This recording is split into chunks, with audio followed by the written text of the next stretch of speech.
Hello friends, welcome back to my YouTube channel. So Bigg Boss ಬಗ್ಗೆ updates ಕೊಡ್ತಾ ಹೋಗ್ತಾ ಇದ್ದೆ ನನ್ನ ಚಾನಲ್ನಲ್ಲಿ.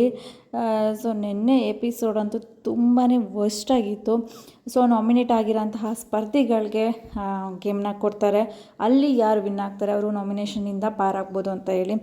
ಸೊ ಇದರಲ್ಲಿ ಗೇಮೆಲ್ಲ ಆಡ್ತಾ ಇರ್ತಾರೆ. ಇದ್ರ ಉಸ್ತುವಾರಿನ ಧನರಾಜ್ ಅವ್ರಿಗೆ ಕೊಟ್ಟಿರ್ತಾರೆ.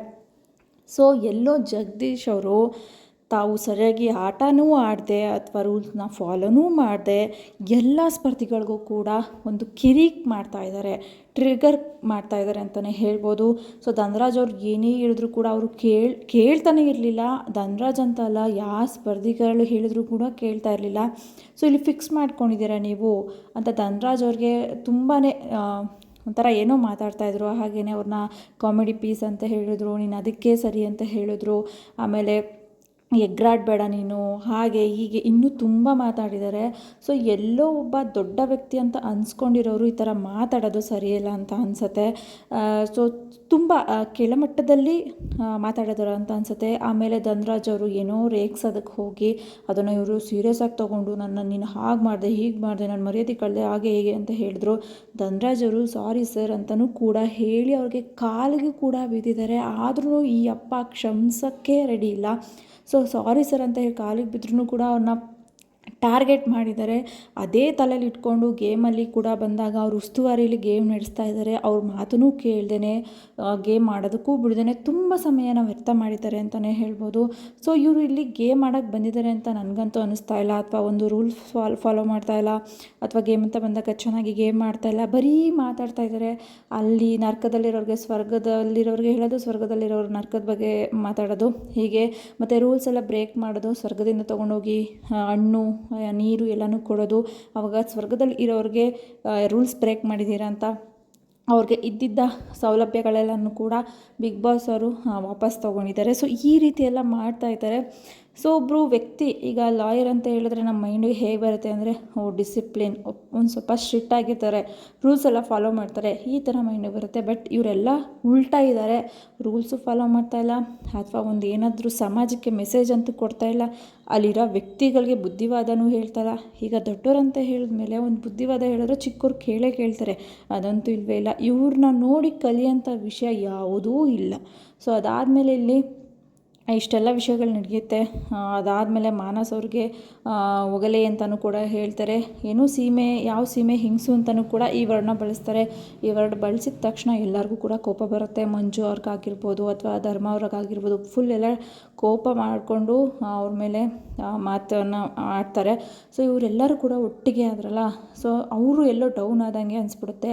ನರ್ಕದಲ್ಲಿರೋರಿಗೆ ಅವ್ರು ಹಣ್ಣೆಲ್ಲ ಕೊಟ್ಟಿದ್ದಾರೆ, ನಾನು ಇದೆಲ್ಲ ಮಾಡಿದ್ದೀನಿ, ನಿನಗೆ ತಿನ್ಬೇಕಾದ್ರೆ ಚೆನ್ನಾಗಿತ್ತ ಹಾಗೆ ಹೀಗೆ ಅಂತೆಲ್ಲ ಮಾನಸವ್ರಿಗೆ ಮಾತಾಡಿದ್ದಾರೆ ಜಗದೀಶ್ ಅವರು. ಸೊ ಇದೆಲ್ಲ ಮಾತಾಡಿದೆಲ್ಲ ಜಗಳ ಆದಮೇಲೆ ಎಲ್ಲರೂ ಕೂಡ ಒಟ್ಟಿಗೆ ಆಗಿ ಇವ್ರಿಗೆ ಬೈದಿದ ತಕ್ಷಣ ಇವರೆಲ್ಲ ಡೌನ್ ಆದೆ ಅಂತ ತಿಳ್ಕೊಂಡು ನಾನು ಇಲ್ಲಿರಲ್ಲ, ನಾನು ಹೊರಗಡೆ ಹೋಗಬೇಕು ಅಂತ ಹೋಗಿ ಬಿಗ್ ಬಾಸ್ಗೆ ಹೇಳ್ತಾರೆ. ಬಿಗ್ ಬಾಸ್ ಡೋರ್ನ ಓಪನ್ ಮಾಡೋದಿಲ್ಲ. ಅದಾದಮೇಲೆ ಮತ್ತೆ ಕೋಪ ಮಾಡ್ಕೊತಾರೆ. ಹತ್ರ ಮೋಕ್ಷಿತ ಅವರು ಬಂದು ನಿಂತಿರ್ತಾರೆ.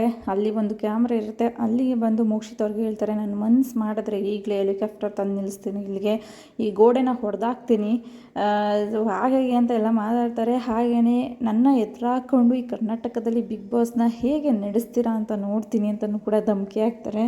ಸೊ ಎಲ್ಲೋ ಒಂದು ಕಡೆ ಈ ಥರ ಮಾತಾಡ್ಬೇಕಾದ್ರೆ ಅವ್ರಿಗೇನು ಅನ್ಸಲ್ವಾ? ಅವ್ರ ಮೈಂಡಲ್ಲಿ ನಾನು ಈ ಥರ ಮಾತಾಡಿದ್ರೆ ಜನಗಳಿಗೆ ಏನು ಅನ್ಕೋತಾರೆ, ಅಥವಾ ನಾನು ಬಂದಿರೋ ಉದ್ದೇಶ ಏನು, ಸ್ಪರ್ಧಿಗಳು ಏನು ಅನ್ಕೋತಾರೆ, ನಾನು ಒಬ್ಬ ದೊಡ್ಡ ವ್ಯಕ್ತಿಯಾಗಿ ಈ ಥರ ಮಾತಾಡೋದು ಸರಿನಾ ಅಂತಲೂ ಯೋಚನೆ ಮಾಡಿದೆ ಈ ಥರ ಮಾತಾಡ್ತಾರೆ. ಮತ್ತೆ ನೆನ್ನೆದ್ದು ಕಂಟಿನ್ಯೂ ಆಗುತ್ತೆ ಜಗಳ ಅಂತ ಅನಿಸುತ್ತೆ. ಮತ್ತೆ ನರ್ಕದವ್ರ ಹತ್ರ ಹೋಗಿ ಮತ್ತೆ ಕಿರಿಕ್ ಮಾಡ್ತಾ ಇರ್ತಾರೆ. ಎಲ್ಲ ಸ್ಪರ್ಧಿಗಳು ಅಲ್ಲೇ ಇರ್ತಾರೆ. ನೀವು ಮಾಡಿರೋ ಮಾಫಿಯಾ ಹೊರಗೆ ತರ್ತೀನಿ ಆಚೆ ಹೋದ್ಮೇಲೆ ಅಂತಲೂ ಕೂಡ ಹೇಳ್ತಾರೆ. ಇದು ಯಾವ ಸ್ಪರ್ಧಿಗೆ ಹೇಳ್ತಾರೆ ಅಂತ ಗೊತ್ತಿಲ್ಲ. ಒಟ್ಟಲ್ಲಿ ಜಗಳ ಇವತ್ತು ಕೂಡ ಕಂಟಿನ್ಯೂ ಆಗುತ್ತೆ ಅಂತ ಅನಿಸುತ್ತೆ. ಈ ವ್ಯಕ್ತಿ ಇರೋವರೆಗೂ ಮನೇಲಿ ಜಗಳ ಇದ್ದೇ ಇರುತ್ತೆ. ಯಾರಿಗೂ ಕೂಡ ನೆಮ್ಮದಿ ಅಂತೂ ಇಲ್ಲ. ಒಂದು ಟಾಸ್ಕ್ ಆಡೋಕ್ಕಾಗ್ತಾಯಿಲ್ಲ, ಒಂದು ರೂಲ್ಸ್ ಫಾಲೋ ಮಾಡೋಕ್ಕಾಗ್ತಾಯಿಲ್ಲ ಅವ್ರ ಕಡೆಯಿಂದ. ಒಂಥರ ಮೈಂಡು ಹೆಂಗಾಗಿದೆ ಅಂದರೆ 100% ಯಾವ ಸ್ಪರ್ಧೆಗೂ ಕೊಡೋಕ್ಕಾಗಲ್ಲ. ಒಂಥರ ಕಿರಿಕ್ ಮಾಡ್ತಾ ಇರ್ತಾರೆ. ಈಗ ಸುಮ್ಮನೆ ಇರೋ ವ್ಯಕ್ತಿ ಹತ್ರ ಬಂದ್ಬಿಟ್ಟು ಜಗಳ ಆಡಿದ್ರೆ ಯಾರಿಗೆ ಆದ್ರೂ ಕೂಡ ನೆಮ್ಮದಿ ಅಂತೂ ಇರೋದಿಲ್ಲ. ಸೊ ಆದಷ್ಟು ಬೇಗ ಇವರು ಆಚೆ ಬರುತ್ತೆ ತುಂಬ ಒಳ್ಳೆಯದು, ಅವ್ರಿಗೂ ಒಳ್ಳೆಯದು, ಬಿಗ್ ಬಾಸ್ ಮನೆಗೂ ಒಳ್ಳೆಯದು, ಹಾಗೆಯೇ ಕಂಟೆಸ್ಟೆಂಟ್ಗೂ ಕೂಡ ಒಳ್ಳೆಯದು.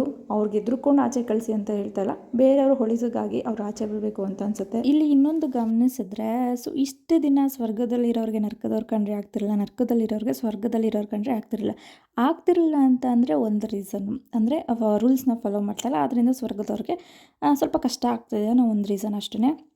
ಸೊ ಇವಾಗ ಏನಂತ ಅಂದರೆ, ಜಗದೀಶ್ ಅವರು ಮಾತಾಡಿರೋಂತಹ ಮಾತಿಗೆ ಎಲ್ಲರೂ ಕೂಡ ಸ್ಟ್ಯಾಂಡ್ನ ತೊಗೊಂಡಿದ್ದಾರೆ. ಸೊ ಹಾಗಾಗಿ ಇವಾಗ ಎಲ್ಲರೂ ಕೂಡ ಒಂದಾಗಿದ್ದಾರೆ, ಜಗದೀಶ್ ಅವ್ರನ್ನ ದೂರ ಇಟ್ಟಿದ್ದಾರೆ. ಸೊ ಹಾಗಾಗಿ ಇವಾಗ ಮನೆಯವರೆಲ್ಲ ಸ್ವಲ್ಪ ಒಗ್ಗಟ್ಟಿಂದ ಇರ್ತಾರೆ ಅಂತ ಅನಿಸುತ್ತೆ. ಸೊ ಇವರು ಆಚೆಗೆ ಬಂದರೆ ಇನ್ನೂ ತುಂಬ ಚೆನ್ನಾಗಿರುತ್ತೆ. ಹಾಗೆಯೇ ಬಿಗ್ ಬಾಸ್ ಬಗ್ಗೆ ಬಾಯಿಗೆ ಬಂದಾಗೆ ಮಾತಾಡ್ತಾ ಇದ್ದಾರೆ. ಬಿಗ್ ಬಾಸ್ನ ನಾನು ಸ್ಟಾಪ್ ಮಾಡ್ತೀನಿ, ಯಾರೂ ಬಿಗ್ ಬಾಸ್ಗೆ ಹೋಗೋಕ್ಕಾಗಲ್ಲ ಹಾಗೆ ಹೀಗೆ ಅಂತ. ಸೊ ಸ್ಟಾಪ್ ಮಾಡೋ ಆಗಿದ್ರೆ ಇಷ್ಟು ವರ್ಷ ಏನು ಮಾಡ್ತಾಯಿದ್ರು, ಹೊರಗಡೆ ಇದ್ಕೊಂಡು ಒಳಗಡೆ ಬಂದ ಮೇಲೇ ಈ ಥರ ಮಾತಾಡಿ ಎಲ್ಲ ಸ್ಟಾಪ್ ಮಾಡಬೇಕಾ? ಇಷ್ಟು ವರ್ಷನೇ ನಡ್ಸ್ಕೊಂಡು ಬಂದಿದ್ದಾರಂತೆ, ಇವಾಗ 11ನೇ ವರ್ಷಕ್ಕೆ ಬಂದ್ಬಿಟ್ಟು ನಾನು ಸ್ಟಾಪ್ ಮಾಡಿಬಿಡ್ತೀನಿ ಹಾಗೆ ಹೇಗೆ ಅಂದರೆ ಯಾರ ಕೈಯಿಂದ ಯಾವುದೂ ಸ್ಟಾಪ್ ಮಾಡೋದಕ್ಕಾಗೋದಿಲ್ಲ.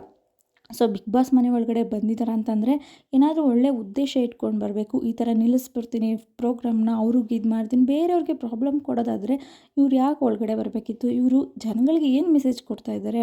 ಸೊ ಈ ಥರ ಧಮಕಿ ಆಗ್ತಾಯಿದ್ದಾರೆ ಬಿಗ್ ಬಾಸ್ಗೆ ಅಂತಂದರೆ, ಈ ವಾರದ ಕತೆ ಅಂದರೆ ಶನಿವಾರದಲ್ಲಿ ವಾರದ ಕತೆ ಕಿಚ್ಚನ ಜೊತೆ. ಸೊ ಇದರಲ್ಲಿ ಕಿಚ್ಚ ಸುದೀಪ್ ಸರ್ ಅವರು ಇವ್ರ ಬಗ್ಗೆ ಮಾತಾಡ್ತಾರೆ, ಇವ್ರಿಗೆ ಕ್ಲಾಸ್ ತೊಗೊತಾರೆ ಅಂತ ಅನಿಸುತ್ತೆ. ಸೊ ಇದ್ರ ಬಗ್ಗೆ ನಿಮ್ಮ ಅನಿಸಿಕೆ ಅಭಿಪ್ರಾಯನ ನನಗೆ ಕಮೆಂಟ್ ಬಾಕ್ಸಲ್ಲಿ ತಿಳಿಸಿ. ಒಟ್ಟಿನಲ್ಲಿ ಮನೆಯವರೆಲ್ಲ ಕೂಡ ಹ್ಯಾಪಿಯಾಗಿದ್ದಾರೆ, ಅವ್ರ ಬಗ್ಗೆನೇ ಮಾತಾಡಿಕೊಂಡು ನಗ್ತಾ ಇದ್ದಾರೆ ಅಂತ ಅನಿಸುತ್ತೆ. ನೋಡೋಣ ಮುಂದಿನ ದಿನಗಳಲ್ಲಿ ಏನಾಗುತ್ತೆ ಅಂತ. ಹಾಗೆಯೇ ಈ ವಾರ ಯಾರೆಲ್ಲ ಎಲಿಮಿನೇಟ್ ಆಗ್ತಾರೆ ಕಾದು ನೋಡೋಣ. ಸೊ ಇದಿಷ್ಟು ಈ ವಿಡಿಯೋ ಇಷ್ಟ ಲೈಕ್ ಕಮೆಂಟ್ ಶೇರ್ ಮಾಡಿ. ಹಾಗೆ ನನ್ನ ಚಾನಲ್ನ ಸಬ್ಸ್ಕ್ರೈಬ್ ಮಾಡ್ಕೊಳ್ಳಿ. ಇನ್ನೂ ಹೆಚ್ಚಿನ ಬಿಗ್ ಬಾಸ್ ಅಪ್ಡೇಟ್ಸ್ಗಾಗಿ ನನ್ನ ಚಾನಲ್ನ ಸಬ್ಸ್ಕ್ರೈಬ್ ಮಾಡೋದಂತೂ ಮರಿಬೇಡಿ. Thank you so much. Next ವಿಡಿಯೋದಲ್ಲಿ ಸಿಗ್ತೀನಿ.